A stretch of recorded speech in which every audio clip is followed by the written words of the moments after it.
2001: A Space Odyssey is an epic science fiction film that was directed, written, and produced by Stanley Kubrick. Also known for excellent movies like Clockwork Orange, Doctor Strangelove, and The Killing, 2001: A Space Odyssey revolves around visual effects and great editing instead of dramatic dialogue. Space Odyssey, released in 1968, was also a novel that was written by Arthur C. Clarke.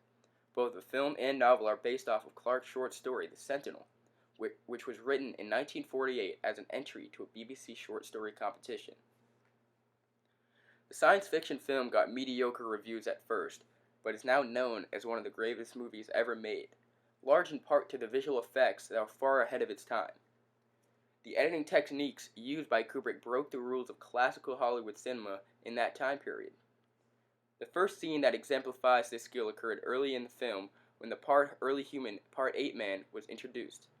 As the ape men are yelling around, the camera focuses on a bone which is thrown into the air.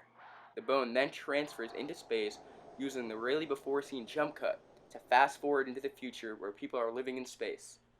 As the bone is thrown in the air, the sound in the film is muted, creating an odd silence for the viewer before transforming into a satellite that is drifting through outer space.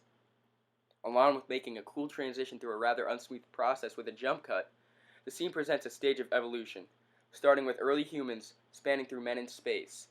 Film critic Joseph Morgenstern explains this awkward but beautiful transition perfectly in his Newsweek review. He says, "The man-ape gleefully hurls his tool of war into the air. It becomes a satellite in orbit around the moon.